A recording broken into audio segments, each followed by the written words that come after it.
तो मूवी का स्टार्ट होता है तीन दोस्तों को दिखाते हुए, जिसमें से एक लड़की का नाम एलेक्स होता है और वो इस मूवी का मेन कैरेक्टर भी है। अब ये तीनों दोस्त एक साथ प्लान बनाते हैं कि किसी घर में ये लोग चोरी करेंगे, और घर भी कोई ऐसा वैसा नहीं बल्कि जहाँ पर बहुत ज्यादा सिक्योरिटी है। लेकिन एलेक्स को इससे फर्क नहीं पड़ता, क्योंकि इसके पास इसके फादर की वजह से इस घर की चाबी होती है, क्योंकि इसके फादर सिक्योरिटी कंपनी में जो होते हैं। अब ये तीनों दोस्त वहाँ से कुछ जरूरी सामान लेकर वापस आ जाते हैं, लेकिन जब आगे उसे बेचने जाते हैं तो उसके ज्यादा पैसे नहीं मिलते, क्योंकि ऑब्वियसली ये सामान चोरी का होता है। तो इससे ये तीनों होपलेस हो जाते हैं। लेकिन एलेक्स का मेल फ्रेंड इन सब से कहता है कि परेशान होने की कोई बात नहीं, मेरे पास एक और आइडिया है। वो उन्हें एक ऐसे घर के बारे में बताता है जहाँ पर एक बूढ़ा आदमी बिल्कुल अकेला रहता है और वहाँ से चीजें चोरी करना बहुत आसान है। वो इन्हें बताता है कि इस बूढ़े आदमी के पास $3 लाख हैं और अगर ये हमें मिल गए तो हमारी जिंदगी बदल जाए। लेकिन एलेक्स कहता है कि नहीं यार, मैं अब तंग आ चुका हूँ, क्या हम कोई दूसरा काम नहीं कर सकते। ये टॉपिक यहीं पर क्लोज होता है। और जब एलेक्स अपने घर आता है तो उसे उसकी फीमेल फ्रेंड का मैसेज रिसीव होता है।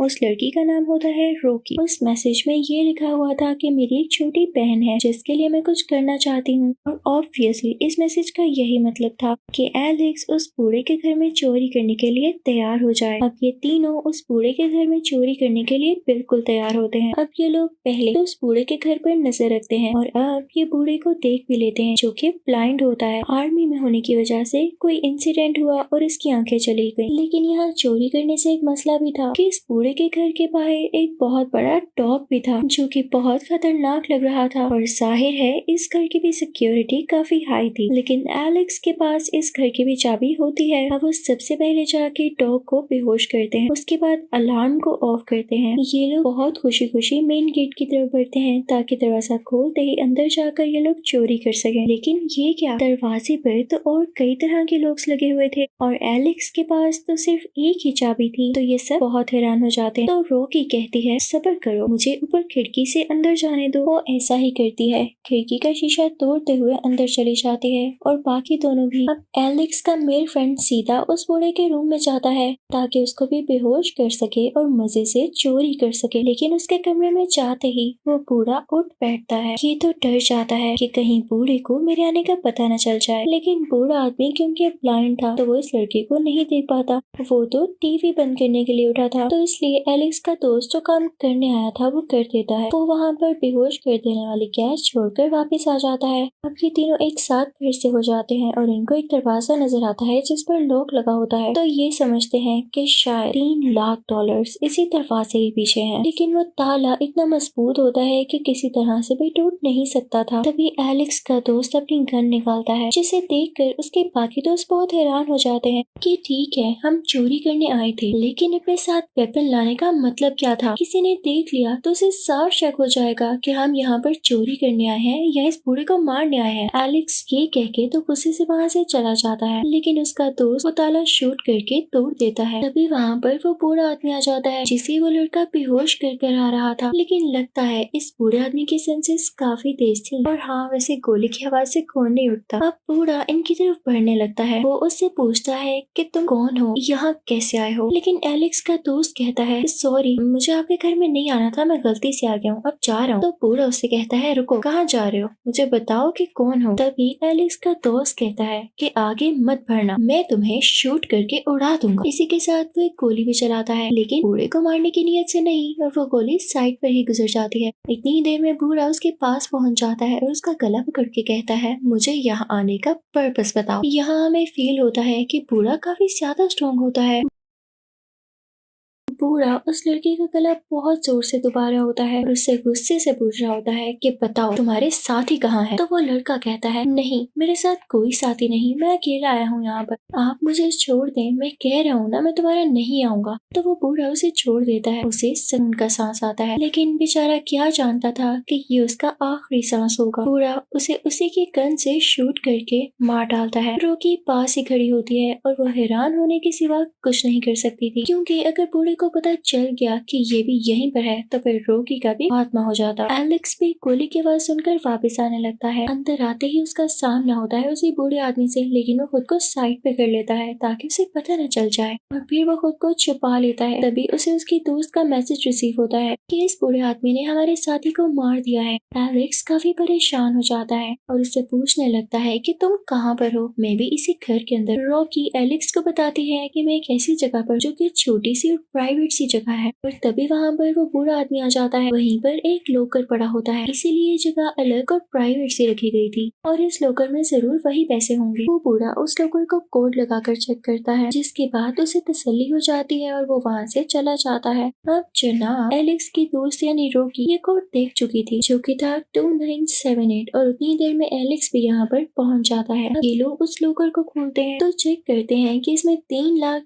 की जगह सिर्फ $1 लाख है, लेकिन ये भी इनके लिए काफी होते हैं। तो ये लोग इन सब पैसों को लेकर जाने लगते हैं, लेकिन इससे पहले कि इस रूम से बाहर जा सकते ओल्डमैन खुद ही इस रूम में आ जाता है क्योंकि वो इनके दोस्त की डेड बॉडी को छुपाना चाहता था। तभी ओल्डमैन को आवाज आती है जो कि एलेक्स के पाँव की थी, तो वो उस तरफ गन पॉइंट कर देता है कि शायद वहाँ पर भी कोई है। तो एलेक्स और रॉकी सोचते हैं कि अब न हिलेंगे और न ही सांस लेंगे, क्योंकि अब ये लोग जरा सा भी हिले तो इनकी जान जा सकती है। इसीलिए तो इस मूवी का नाम डोंट ब्रीथ है। कुछ देर गुजर जाने के बाद बूढ़े आदमी को लगता है कि शायद उसके कानों ने गलत सुना और वो दोबारा से अपने काम में मसरूफ हो जाता है और डेड बॉडी को वहाँ से ले जाता है। उतनी देर में एलेक्स और रॉकी भी वहाँ से निकल जाते हैं। अब एलेक्स और रॉकी बेसमेंट में चले जाते हैं ताकि वहाँ से एस्केप कर सके और ऊपर हम उसी बूढ़े आदमी को देखते हैं जिसको इन लोगों के जूतों से ये रियलाइज हो जाता है कि इसके घर में और भी कोई है। और जब उसे अपना लॉकर चेक करने पर उसके अपने पैसे नहीं मिलते तो उसे बहुत ज्यादा गुस्सा आता है। अब उधर हम एलेक्स और रॉकी को देखते हैं जिन्हें बेसमेंट में एक और लड़की नजर आती है और इस लड़की को उसी बूढ़े आदमी ने रखा होता है। ये लोग उस लड़की के पास जाते हैं और उससे पूछते हैं कि तुम यहाँ क्या कर रही हो। तो वो लड़की इन्हें न्यूज़पेपर का एक पीस दिखाती है जिस पर कोई न्यूज होती है। इनफैक्ट कई साल पहले इस बूढ़े आदमी की बेटी को किसी ने गाड़ी से हिट करके मार दिया था और जिसने ऐसा किया था ये वही लड़की थी जिसे बूढ़े आदमी ने अपने बेसमेंट में कैद किया हुआ है। अब एलेक्स और रॉकी इस लड़की को छुड़ा के अपने साथ बाहर ले जाने लगते हैं, लेकिन दरवाजा खोलते ही ये अपने सामने उसी बूढ़े आदमी को पाते हैं जो इन पर फायरिंग शुरू कर देता है और एक गोली उस बेचारी लड़की को भी लग जाती है जिसको इसने कैद करके रखा हुआ था। लेकिन जब बूढ़े को पता चलता है कि उसने एलेक्स और रॉकी के अलावा बेचारी इस लड़की पर गलती से शूट कर दिया तो उसे काफी दुख होता है।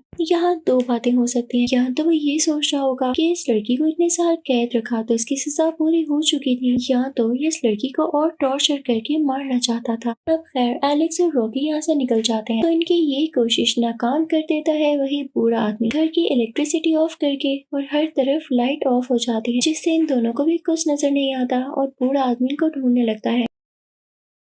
अब यहाँ पे जो भारी पड़ रहा था वो था बूढ़ा आदमी, क्योंकि वो तो अपने घर की हर कॉर्नर को जानता था। एलेक्स और रॉकी यहाँ पर नहीं थे तो उनके लिए अंधेरे में यहाँ से एस्केप करना काफी मुश्किल था। बूढ़ा आदमी गन लेकर इनको ढूंढ रहा होता है। रॉकी अंधेरे में उसे हाथ लगाने वाली होती है, लेकिन तभी उसे एलेक्स आवाज देता है, रॉकी। ये आवाज तो बूढ़ा आदमी सुनकर उसी तरफ शूट करता है वहाँ से आवाज आई थी। तो इस तरह से एलेक्स ने रॉकी की जान बचा ली थी अपनी जान को खतरे में डालकर, लेकिन यहाँ पर उसे कुछ नहीं होता। वो लोग दोबारा से यहाँ से निकलने की कोशिश करते हैं। अब एलेक्स जहाँ पर छुपा होता है ओल्ड मैन भी वहाँ पर पहुँच जाता है और उसका गला दबाने लगता है। इनफैक्ट एलेक्स एक शेल्फ के पीछे छुपा होता है जो कि वो उसी बूढ़े आदमी पर गिरा देता है। इसके बाद एलेक्स और रॉकी बेसमेंट से ऊपर आ जाते हैं, लेकिन देखते हैं कि इनके सामने वही डॉग बैठा हुआ है। तो ये लोग और ऊपर चले जाते हैं और तब तक बूढ़ा आदमी दोबारा आ जाता है जो कि इनको शूट करना चाहता था। अब उसी रूम में एक जगह होती है जहाँ से बाहर निकला जा सकता था। उतनी ही देर में वो डॉग भी वहाँ पर आ जाता है जो कि एलेक्स पर हमला कर देता है, खिड़की से नीचे गिर जाता है और जहाँ पर वो गिरा था वो फ्लोर शीशे का होता है, यानी नीचे वाले रूम की रूम। तो उसकी आवाज से पूरे आदमी को पता चल जाता है कि ये लड़का यहीं पर है। वो उस तरफ शूट करने लगता है तो शीशा टूटकर नीचे गिरने लगता है। तो अब एलेक्स उस बूढ़े आदमी के सामने था, तो बूढ़ा आदमी इसका फायदा उठाते हुए एलेक्स को एक बड़ी सी सीजर के साथ मार डालता है। अब हम रॉकी को देखते हैं जो कि टनल से होती हुई जगह पहुंच जाती है, लेकिन तभी वहाँ पर डॉग आता है। तो रॉकी भी अपनी जान बचाते हुए वहीं पर जंप कर देती है और ग्लास रूफ के ऊपर आकर गिरती है। वो यहाँ बेहोश हो चुकी होती है और मैन उसे पकड़ लेता है और उसके साथ बहुत बुरा सलूक करता है, उसे मारता है। यहाँ पर रॉकी बेहोश हो जाती है और जब उसे होश आता है तो अनएक्सपेक्टेडली वो बेसमेंट में उसी जगह पर कैद होती है जहाँ पर पिछली लड़की कैद दिखाई गई और उसे और इसको भी बूढ़े आदमी ने कैद किया होता है। यहाँ पर वो बूढ़ा आदमी उसे बताता है कि मैं अपनी बेटी को बहुत मिस किया करता था और मैंने उस लड़की को भी इसीलिए यहाँ रखा हुआ था क्योंकि उससे मेरी बेटी होने वाली थी। मुझे मेरी खोई हुई बेटी वापस मिल जाती, लेकिन तुम लोगों की वजह से मुझे उसे मारना पड़ा। मुझसे बहुत बड़ी गलती हो गई और अब इस गलती की सजा तुम भुगतो जब तक मेरी एक और बेटी नहीं हो जाती। रॉकी काफी डरी होती है। तभी हम देखते हैं कि एलेक्स जिंदा होता है। इनफैक्ट जब बूढ़ा आदमी उसे सीजर से मार रहा था तो एलेक्स ने अपनी बॉडी के ऊपर अपने दोस्त की बॉडी रख दी थी और बूढ़े आदमी को ये लगा कि जैसे उसने बॉडी के अंदर ही सीजर मारी है, वो आकर बूढ़े आदमी पर बड़े से हथौड़े से वार करता है और उसके हाथ बांध देता है। फिर वो रॉकी को अपने साथ लेकर ऊपर आ जाता है ताकि फाइनली यहाँ से दूर जा सके। अब ये लोग यहाँ से निकलने वाले होते हैं कि तभी वो बूढ़ा आदमी भी पीछे आ जाता है और एलेक्स को शूट करके मार डालता है। रॉकी दरवाजा खोलने में कामयाब हो जाती है। बाहर सुबह का टाइम होता है और रॉकी भागते हुए आगे निकल जाती है। उसके साथ चुराए हुए पैसे भी होते हैं, यानी $1,00,000। वो ये सब अपनी बहन के लिए कर रही थी और उसे जल्द घर पहुँचना था, लेकिन उस बूढ़े आदमी का कुत्ता यानी डॉग उसके पीछे लग जाता है। रॉकी उसे गाड़ी में बंद कर देती है। अब वो आगे जाने ही वाली होती है कि तभी वो बूढ़ा आदमी वहाँ पर दोबारा आ जाता है और उसे पकड़कर यानी किडनैप कर अपने साथ ले जाता है। तभी रॉकी को एक आइडिया आता है कि क्यों ना वो घर में लगे हुए सारे अलार्म्स को ऑन कर दे और जब हर जगह से शोर होगा तो इस बूढ़े आदमी को ये नहीं पता चलेगा कि मैं कहाँ पर से गुजर रही हूँ। वो ऐसा ही करती है और जब बूढ़े आदमी को कुछ समझ नहीं आती तो वो उसे मार मार कर जख्मी कर देती है और वहाँ से भाग जाती है। इस बार भी वो पैसों को नहीं भूली थी। उसके जाने के बाद वहाँ पर पुलिस भी आ जाती है और अब शुरू होता है मूवी का लास्ट सीन, जिसमें हमें क्लियरली दिखाया जाता है कि रॉकी अपनी बहन को लेके कहीं जा रही है एक नई जिंदगी स्टार्ट करने के लिए। तभी रॉकी न्यूज में देखती है उसी बूढ़े आदमी का घर और न्यूज में ये बताया जा रहा होता है कि रात को 2 चोर आए थे। उन्होंने बूढ़े आदमी को काफी जख्मी कर दिया, लेकिन अब बूढ़ा आदमी होश में आ रहा है। तो बूढ़ा आदमी ये कहता है कि हाँ 2 चोर जरूर आए थे, दोनों लड़के थे, लेकिन मैंने उन्हें मार दिया। शुक्र है कि मेरे घर से कुछ चोरी नहीं हुआ। और वो पता है क्यों ऐसा कहता है, क्योंकि अगर वो पुलिस को ये बता देता कि मेरे घर से पैसे चोरी हुए हैं तो रॉकी पकड़ी जाती, और जाहिर है अगर रॉकी पकड़ी जाती तो वो भी पुलिस को सब कुछ बता देती कि ये बूढ़ा आदमी क्या करता आ रहा है, ये तो अपने बदले लेने के चक्कर में। इसीलिए यहाँ पर बूढ़े आदमी ने समझदारी की। इसी के साथ इस मूवी का यहीं पर एंड होता है। Thank you for watching.